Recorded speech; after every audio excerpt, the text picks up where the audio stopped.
your cool new tagline? Yeah, welcome back, y'all. Just kidding. It's so off-brand. It's not even funny. I can't wait for that to be a thing. I, You heard it here first, folks. This is the only time you'll ever hear me say that. I don't say y'all. I'm not from Texas, although I would move to Texas, but that is not what we're talking about today. So for the spirit of our episode and our topic today, I of course have a question. So today we're talking about getting your team all in and on board, which is a problem, and we'll break that down later. But quiet quitting is still a thing. It has not gone anywhere. So Taylor, I am curious, for Mr. Workaholic himself, what does it look like when you are unengaged or you're tapped out? It's a great question. I think it can come from two places. It can come from our triggers, which is something that we talk a lot about in our work, or it can also come from your values. I think we can get into this a little bit later on, but I think a lot of the disengagement or lack of engagement that is being experienced, I would say, is from people's triggers, right? So it's from an unhealthy place. But so for me, that manifests two different ways. I try to catch it before I get into an unhealthy place. And, I think I know enough about myself now to know kind of what that starts to look like. And when I start to feel that way, and for me, that is, I think it can come from a few different places too. I'll talk a little bit about the cause. Is it can come from decision fatigue. I think with a lot of people's work environments, things are very fast paced, and there's, whether you're in a leadership position or you're not, there's the expectations on our work have gotten much greater. It is the expectation that of like how much we get done in a given day, whether or not you are productive or you like to work or you don't, like it is outrageous, right? Like the expectations of like ourselves and our work are very, very high. And that's just like the standard now. And so I think there's, I say that to point out that I think that there's a threshold that everybody like has to reach, because there's just like compounding effect of this, of the work required to move things forward. And the expectations around that are very high. So when I feel myself reaching that threshold, for me, it is really dedicated and intentional space. So the thing that I've learned about myself is that I really need, we could call it quiet time. I find that oftentimes in walks, or, dedicated time reading, quiet time in the morning. But it's kind of like an intentional disengagement, right? Where like, I don't want to just sit around. I'm not a type of person that like wants to just veg out and watch Netflix. So there's still an intentionality to it, but it's like a dedicated space to kind of like pull back and process and think and just kind of refresh myself. And that's largely because of what my days look like, which is just a tremendous like outpouring of energy. Like everything I do is extroverted. And so there is this kind of inherent need that I've discovered to have an introverted time period as well. And it's not complex or like some elaborate like routine or anything. I literally typically is just like walking my dog and not bringing any devices with me. And that's a way for me to be proactive about it. So I also do try to actively like schedule those time periods in, so that I don't wait till I get to that point and then try to backtrack. Because I think that also, it's very easy. It's a slippery slope in terms of heading towards our triggers and kind of an unhealthy place. Once you're over it, it's a really quick, it's a quick bridge to build to just be like in, fuck it world, and you just throw your hands Mhm. up and you're over it. That's kind of the quiet quitting thing. You're like, there's a resolve there. You're just like, whatever. I don't know. Does that pencil out? What's your what is what do you think that I do? Yeah, I think you get quiet. Like if you've hit the fuck it mode, if you've hit like disengagement or just you're over it, I think you get quiet and you retreat most of the time. I would say, yeah.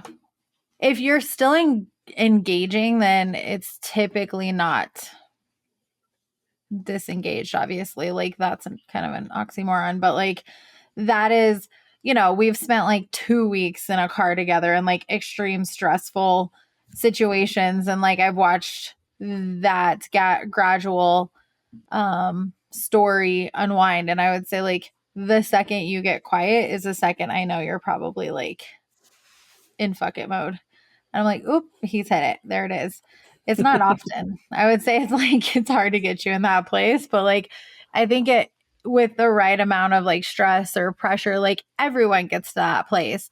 I think that we forget that not everybody has the grit that you might, or as leaders, we're probably in leadership because we have more grit for the stressors and we have a clear vision of why we're doing what we're doing, or we probably wouldn't be in leadership. Like I would say for most leaders or most CEOs or business owners, we're where we are because we have a certain level of grit that we've developed to get to this place. And I think that's something when we look at this topic and getting your team all in, that's something that we have to remember and something that we have to get really intentional about because not everybody has coping mechanisms. Like what you're talking about is the evolution of a coping mechanism that you've created because you've been here before, right? You've been in this stressed place where you know that like you will quiet quit or you will tap out if you don't actually care for your own needs. But what we don't remember is our society is grossly underprepared for any type of stress. And so quiet quitting is a thing because we don't have grit. We as a society, we can look at whatever, generation you want to, but most of the time the people who are quiet quitting is because they don't have grit or they've just went too long without actually being heard or engaged that they're just done. They're in fuck it mode as you and I would call it. And so I think, I don't think this is a problem that Gallup released a large amount of statistics. One of them was 50% of employees report being disengaged at work. So that means half of our workforce, half of the people in your team are most likely disengaged. Well, that's a big problem if we're trying to hit big goals and we're trying to impact the world. That is something we need to pay attention to. The other stat that stuck out to me is 1 in 3 employees admit to doing the bare minimum. And I don't know about you guys, but that my like soul dies. I'm like, if you're on my team and you're doing the bare minimum, I want to get you in a place where you're like awake. Like, let's talk about this. This is your life you're wasting in my company doing the bare minimum. You were created for more than that. And I think this is we have such an opportunity. And as leaders and business owners, I think we are doing ourselves and our people and our clients and our organizations such a disservice by going, yeah, it's just the norm. It's just what we like. It's just how people show up. It's just the younger generation. And so I want to like pull this apart because it's something that you and I are both very passionate about. Like, how do we get our people engaged? How do we stop these stats from continuing to go up? Because if we look at schools, we all know I can go there. I used to be a teacher. It's the same. And so this starts way before people even get into our companies. This starts years before we even get them. So let's talk about, I don't want to just like sit and gnaw on the solution or the problem. I want to get to the solution because that's what we're really talking about today. How do we stop this from happening in our company? And how do we wake our asses up to actually get engaged to solve this problem? Because if we don't, then we'll continue to run through people. And I think for me, I'm like, I see people doing great work for free inside organizations like nonprofits and church. And I'm like, if they can do it there, then why the hell can't they do it for getting paid when they're getting paid for it? Like, there has to be a bridge there and an opportunity that we can dive into. So obviously I'm very passionate about this. I like that my life's work is a portion of solving this because I want to see our people on fire. So yeah, give us your wisdom, Taylor. Like what do you think the solution is? Where do we start with this? How do we get our people all in and literally punch these stats in the face? Punch these stats in the face. That's great. I mean, yeah, it is really interesting. One of the things that comes to mind, and I was having a conversation with someone a couple weeks ago about, and your like talking about grit made me think about it, and the conversation revolved around or stemmed from the fact that not everybody has a desire to work with the level of intensity that we often think is required to do great work. So let me define that or give a little bit more specifics. I'll use myself as an example.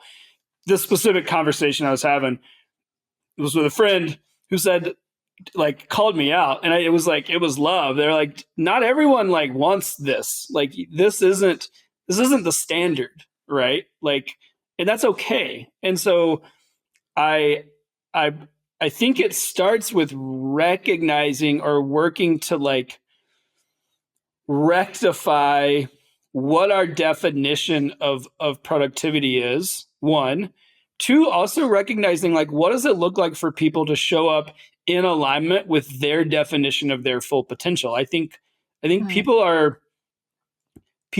resigned because they're being held to a standard that's not in alignment with what's best for them in their lives. And so like if we bring someone into our organization, again, like I use myself as an example, I believe that it would be grossly unfair for my expectation of them for them to work like I work. Mm-hmm. That's a me thing. And whether that's a strength or a curse, like that's how I show up in the world. And it's kind of always been that way. So I lean in.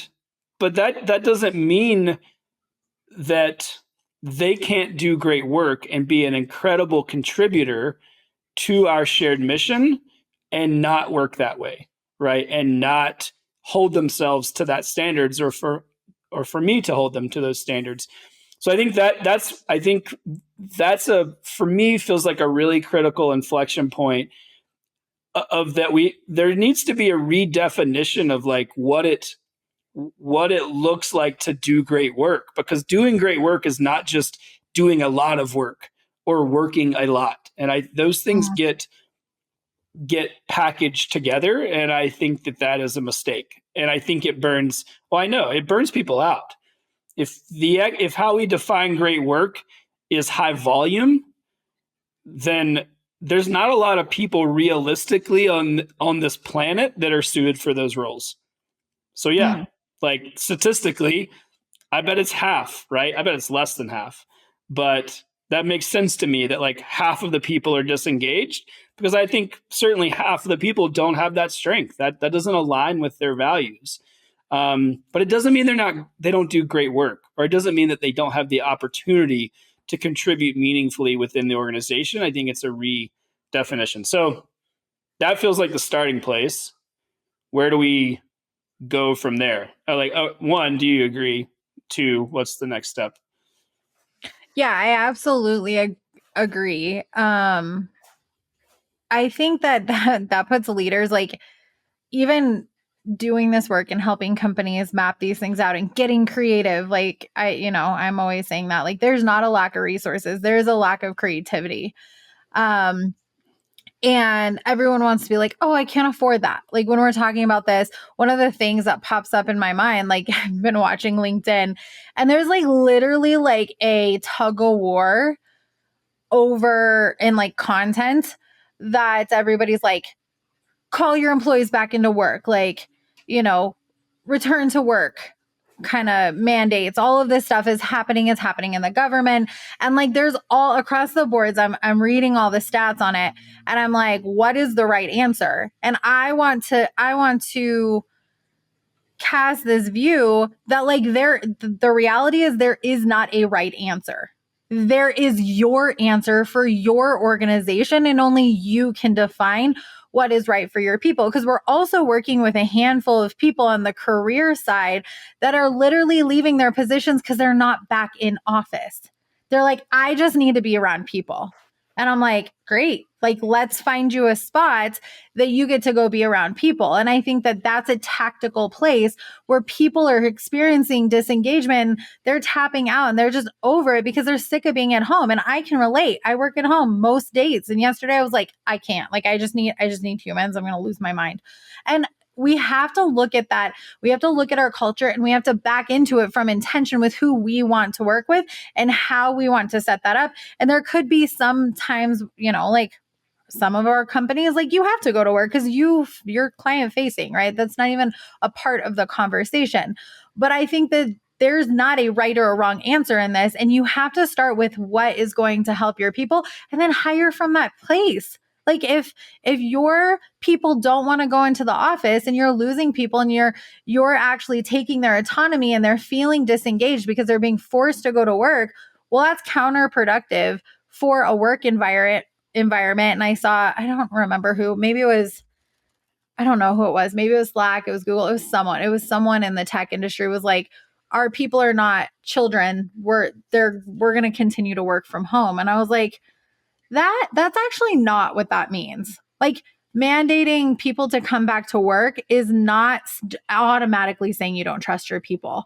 So it could be, but I don't actually think that has to be the answer. And so I think it's looking at these things and engagement from a people place, your people that are working, the ones that you're like sold that are all in, and then creating a culture that matches the mission that you've declared that you're going to actually go after.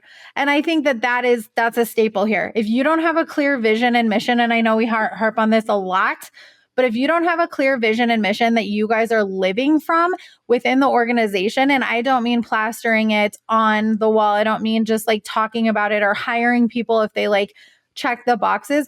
I mean living from. If you don't understand the heartbeat of your company that naturally is there because of who you are and the leaders you have, then this is probably why you're losing people. And this is why nonprofits and churches can get people to work for free, is because they're going after something bigger and people want to be a part of something bigger. Now, can they be a part of something bigger while in their pajamas at home, getting stuff done and cranking out content or whatever that is? Absolutely. Can they get excited? I had someone say to us a couple of weeks ago, well, we do accounting. That's not sexy. Nobody signs up like from a standpoint of mission. I'm like, they do if you do it from a state of impact.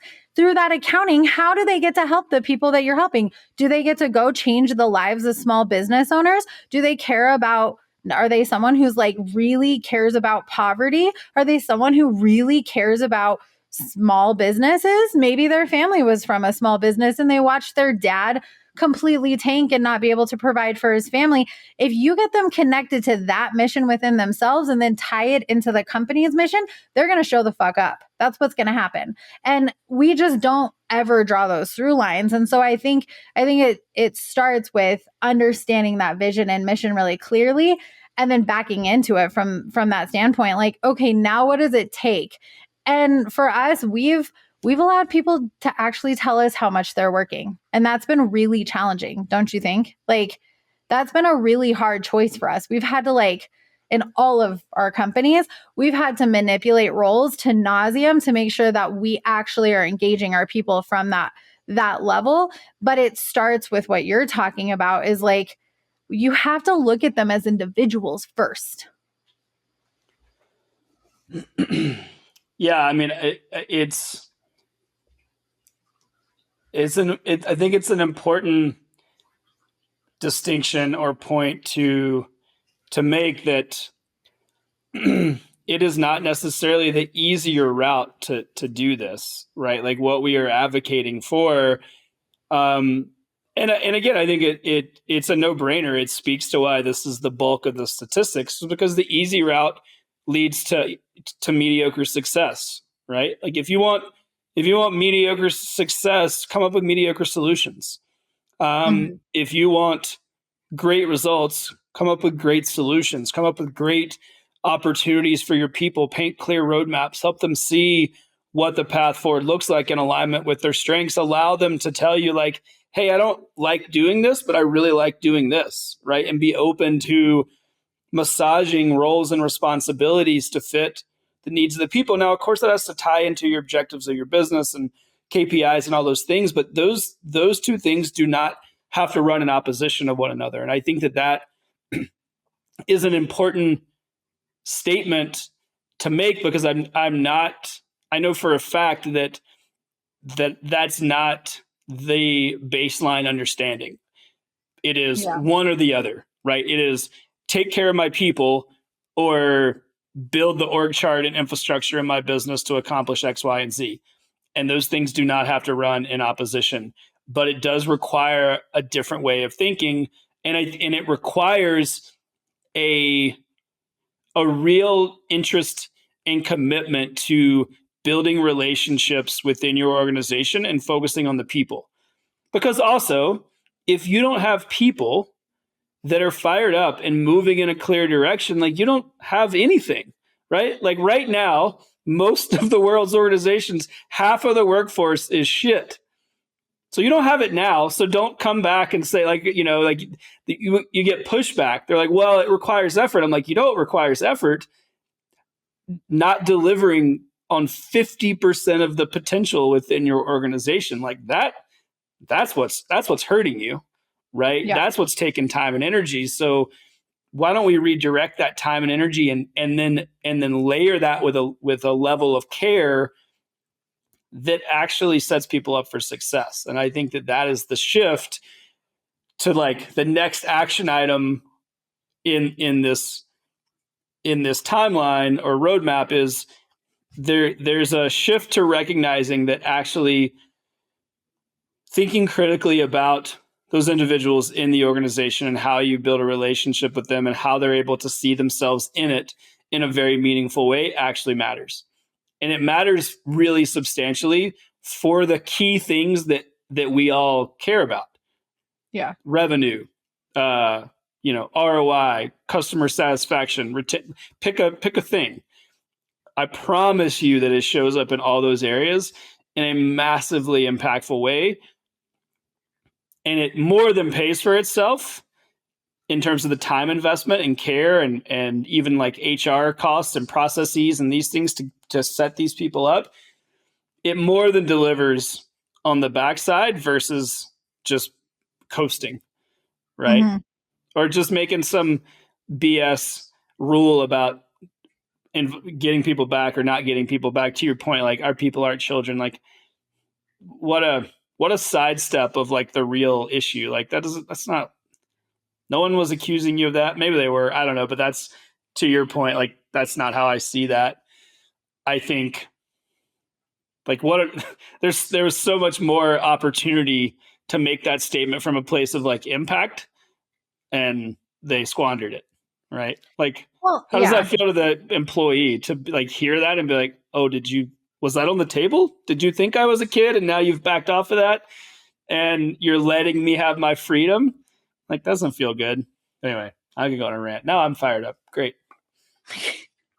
Yeah, I think there's just such an opportunity because everyone's like, oh, I don't have time, or we don't have the revenue to like put towards leadership or invest in our people at that level. And I'm like, well, 50% of your people are actually kissing the clients you've worked really freaking hard to get goodbye because they're delivering a shit experience because they're disengaged and they're quiet quitting.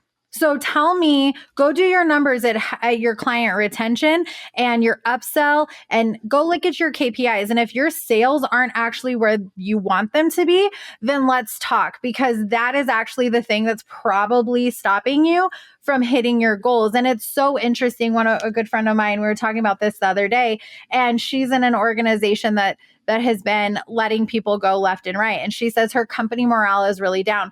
But this woman, literally, she's in accounting, and she literally does more. She brings in more people and connects. I literally have connected her to like 50 people. And she's not in a sales role, but she's such a salesperson for her role, because she believes and loves her culture, and she believes in what they're doing. And she's in accounting. She does, like, there's no reason for her to be connecting people and bringing business in, but she does, because she's sold out on it. And that's just who she is. And even though her company morale has been down, she's actually invested in changing that and being a solution to that, because she doesn't want to see her company go under. She's really invested in that.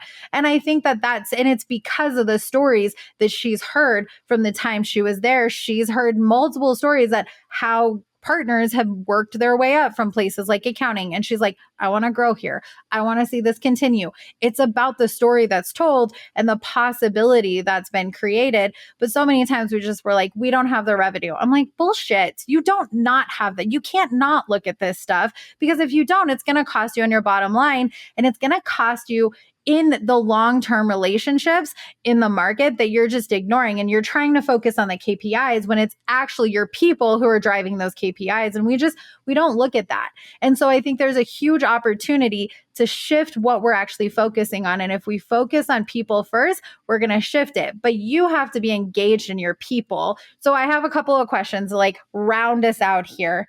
One of the questions I like love this question. And at first I was thinking about it from asking it to our team. And now I'm like, I actually want to answer this question for myself every single week. So the first one is, what's one thing you can do this week to shift yourself or your team from obligation to engagement? And so are you doing things? And I was like, wow, I'm showing up for our team in a place of obligation because I feel like I have to, not because I want to. So like, what would it look like for me to be more engaged here? So answer this for yourself first and then take it to the team. Then the second one is, ask yourself, does your team feel connected to the bigger mission? Ask yourself that and then go ask them. Are you connected? How are you connected? What does it mean for you to be sold out on our mission? And the last one that I really love is, how would you rate your energy at the end of your day? And that's something that I was like, oof, I need to make some changes in my own life because I'm not on fire at the end of my day. What would it look like for a team to not leave burnt out at the end of every day? What would need to change? And typically it's actually something they need to change. Like you're saying at the beginning, I have this, I go take a walk, I go connect with my dog. What is it that they need to do to actually realign their schedule or how they're showing up or their engagement level so that they can be more on fire and leave and go home to their families in a better place? So I just want to leave us with that. I think those questions are really good and they can actually shift how we're looking and working with our culture and our team. Any final thoughts, Taylor, on this very large subject that we try to cram into 20 minutes? We missed the mark, but we got a lot done. No, I do. I would just to piggyback off or just to reinforce those last three questions.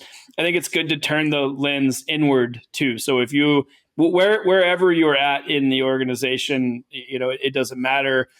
We solve the problem for ourselves before we can solve it for others. And so don't be shy or afraid of thinking critically about how you're showing up, and then take that information and use it to inform like how you communicate and how you might make shifts with your team or those that you are in a leadership role with.